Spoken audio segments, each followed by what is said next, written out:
What's up, YouTube? We're back at again once again with some more Chaos Hero Nightmare nonsense. Today I wanted to take a look at a couple of things. With the half anniversary coming to a close next week, I wanted to take a look at what you guys have as far as options when it comes to the Yuki. Why are you like this? The half anniversary tickets. Now, the special gifts that we received here were, of course, through the 10-day login special gift event. That gives us the half anniversary combatant card and the half anniversary partner card. Now, the cool thing is that they expanded these to make them available for not just the original characters, but also available for all of the characters all the way up to and including Rita. So you still cannot get Diana because she was too new. She's a Season 3 character, so they wanted you to try to get her when she was available. Being that she is not a limited unit, she is currently available in the standard banner, so if you are still looking to try to get your hands on Diana, you're going to have to do standard rolls. Now, obviously, throughout the holiday, they were doing free 10 pulls every day, so if you got a chance to make those rolls, that was probably your best bet to try to get her. That being said, we are going to talk a little bit more about who we should pick with these. Now, there's a couple of obvious answers when it really comes down to it. One of which is, who don't you have? If you don't have a certain unit, then maybe take a look at who you have on your list. If you are fortunate enough to have everybody, then figuring out who your duplications are that'll make the most, sort of give you the best bang for your buck, are going to be the ones that you kind of want to aim for. Now, I'm going to give you guys a couple of quick tips here. There are a couple of people that if you are looking to do duplicates of, that I would absolutely stay away from unless you are trying to finish out their manifestations. If you're at like an E4 or an E5 on someone and you just need one more to get that agent to E6, then that's probably going to be okay. You're probably not going to be blowing this ticket on something that isn't already going to be useful for you. But when it really comes down to figuring out exactly who is going to be the best options for picking in terms of your combatants, there's going to be a lot of contested debates when it comes to how some of these are going to work out for you. Now, that being said, there are still a couple of characters that are, I believe, underappreciated when it comes to the 5-star roster. There are a couple that I think are a little overvalued when it comes to the 5-star roster.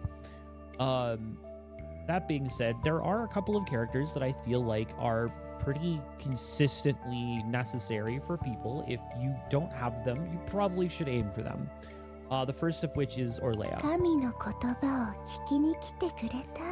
Orlea is a controller who is in the Instinct damage class. She is probably one of the most interesting and useful characters in just about the entirety of the roster.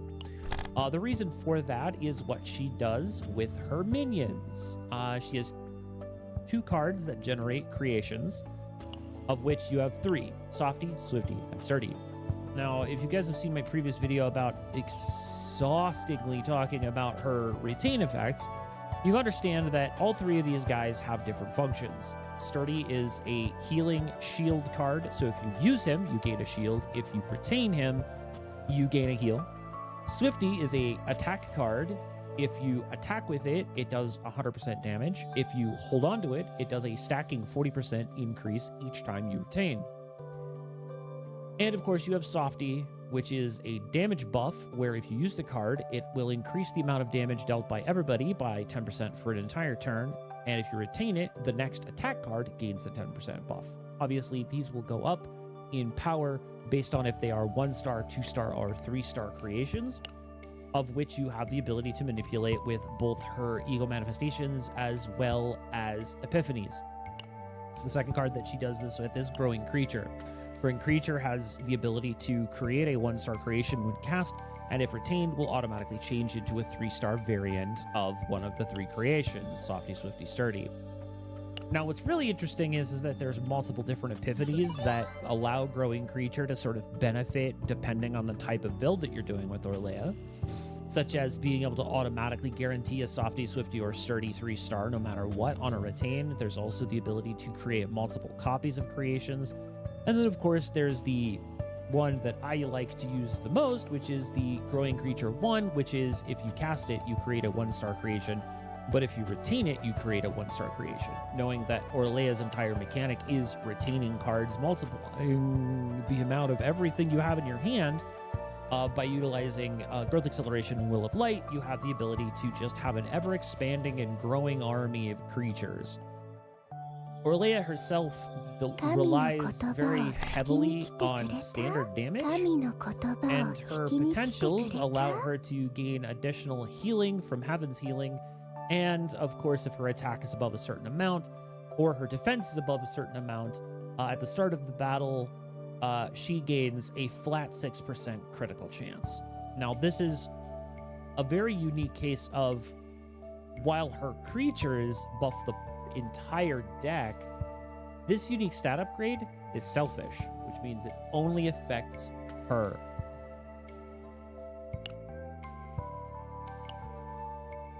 Now, utilizing Orlea is very cool because having the ability to have Will of Light, which of course is her standard big fat heal that retains all cards in hand, not just hers, but any card with retain.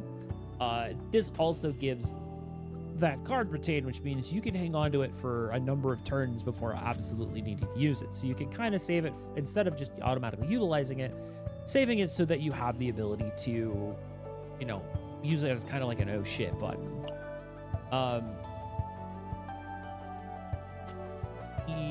E2 is also really good, so whenever a creation evolves into a 3-star, it automatically triggers retain. So if I take a Sturdy and it evolves into a 3, it automatically heals me, which is really nice. Now, I'm not going to get too into the weeds as far as what the actual ego manifestations are, because, like I said, unless you're specifically looking to finalize somebody's ego manifestation, getting E2 Orlea is also really strong. The evolved creation effect is added to Salvation, which basically means that it evolves the creation. So instead of 1 2-star of each, it creates 1 3-star of each, which is actually really nice. E2, E3, all really solid choices. E4, if there's a creation card at hand, it increases the damage amount of all allies by 10%. E4 is a really strong point for her just buffing the party. And of course, E6 makes it so that whenever a creation card is used by Orlea, she does fix damage to all enemies. E6 is really not something you're super looking to do. E6 is probably her worst actual manifestation, outside of obviously her base stat upgrade.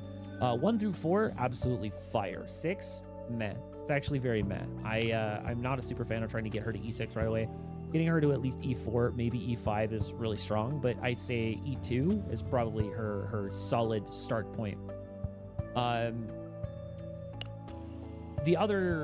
One of the other characters I would probably say, not just the other, but one of the other characters that I say has actually got a really good head on her shoulders, is going to be 9. 9 is kind of universally used across the board by a lot of people in a lot of decks, and is a incredible vanguard. Now, that being said, with Adelheid coming out soon, that may all change. But for right now, 9 is still going to have a very strong place.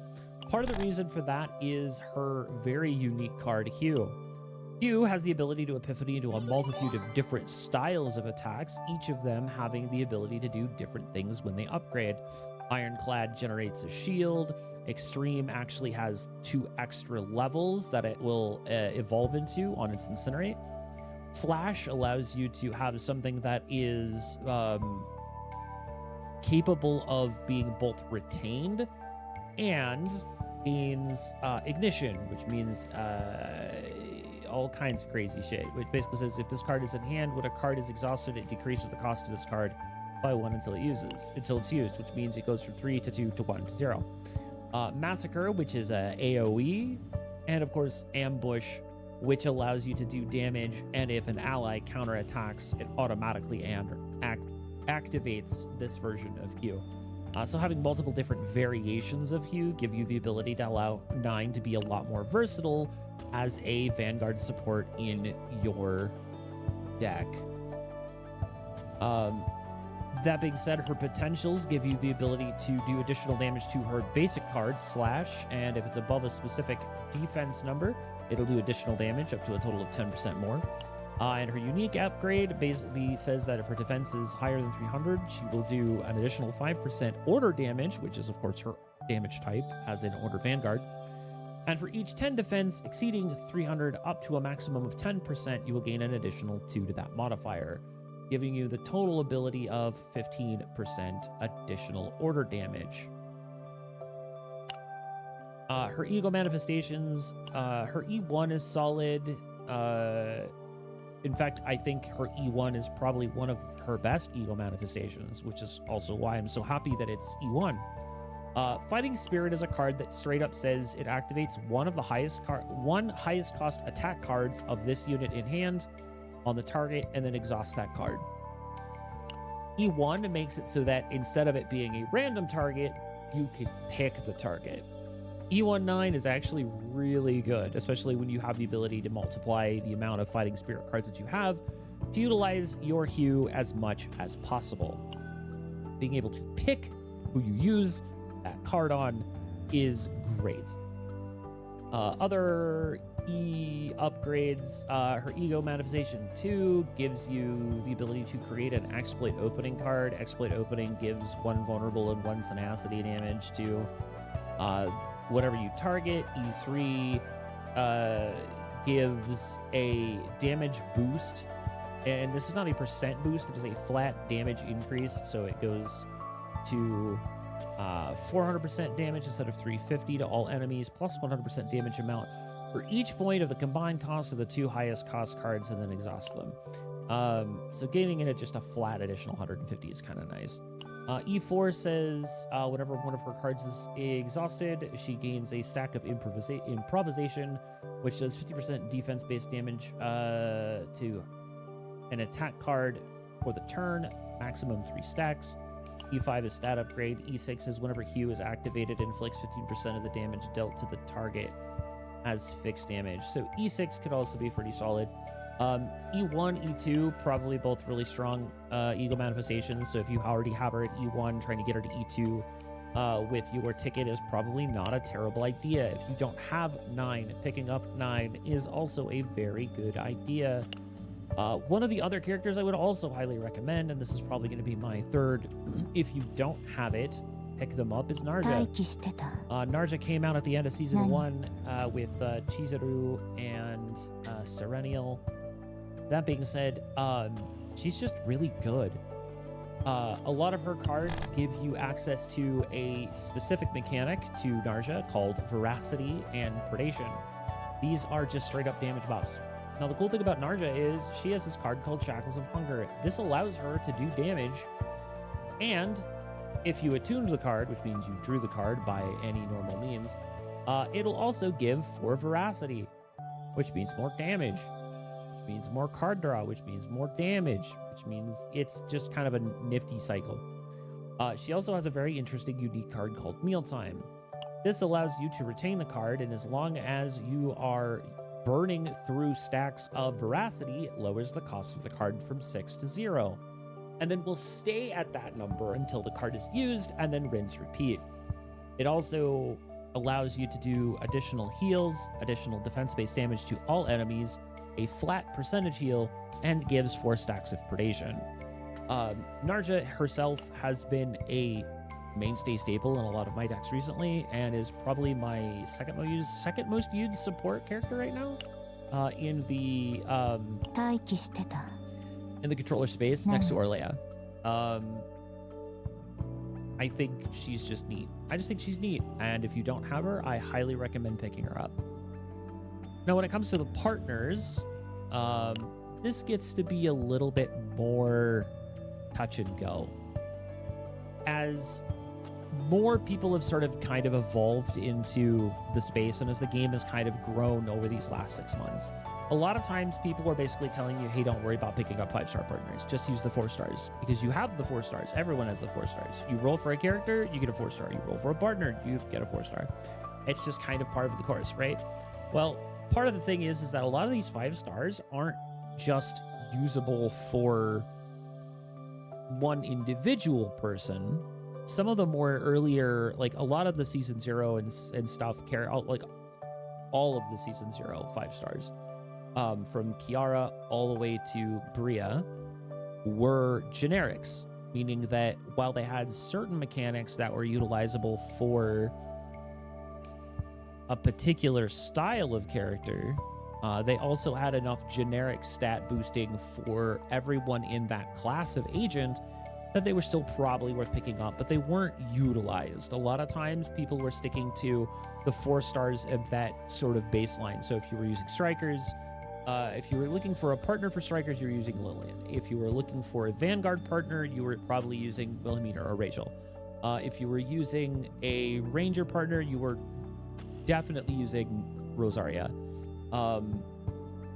Akkad was the hunter. Eloise was the psychic.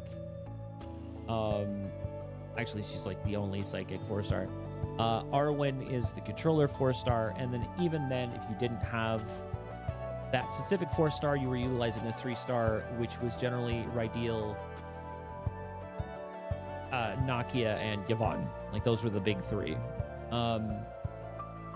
Now, obviously, as you get further into the game and you've able to start unlocking and getting lucky and getting 5 stars, some of the 5 stars are actually meant for some of the other 5-star agents. For instance, if we look at Zeta,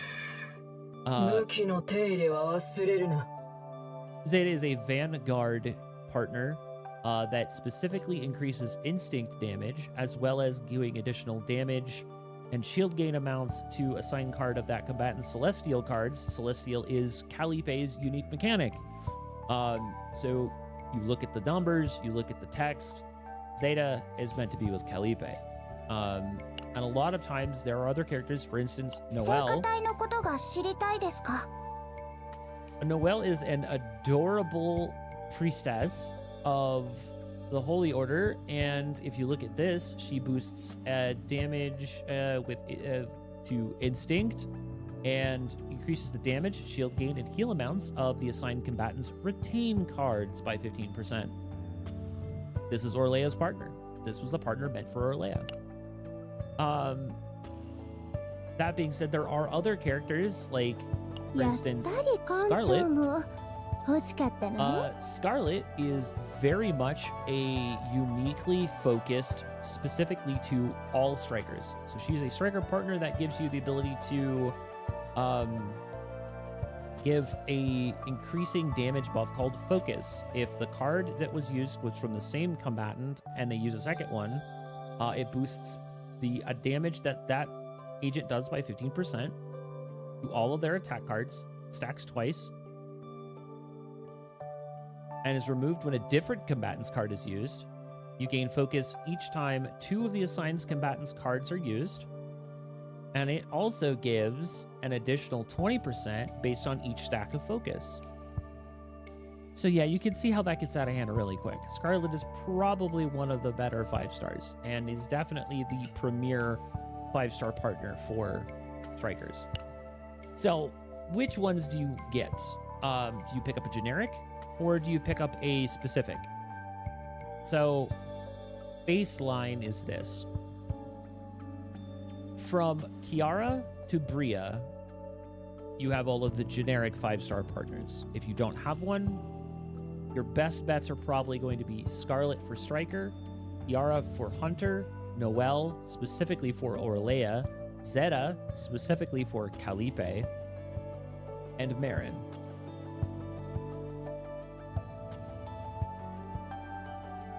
If you're looking for unique partners, starting from Asteria all the way to Ivy, you have the ability to take minus Peko, for obvious reasons.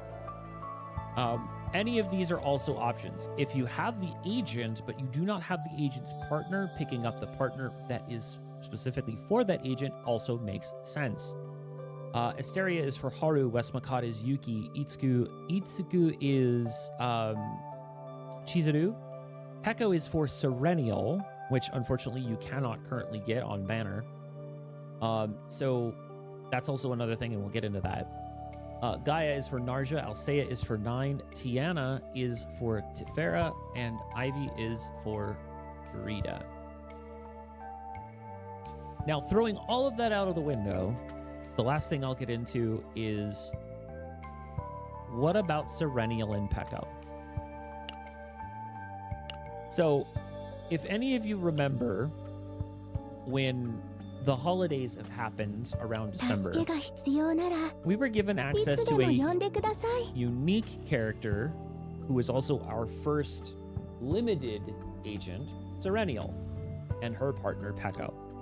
Now, the catch here is that Serenial being a limited character and Pekko being a limited partner, a lot of people were worried that they weren't going to get a chance to get her. And if you're just now getting into the game, or for whatever reason you missed Serenial, getting access to these cards is actually going to be really important for you.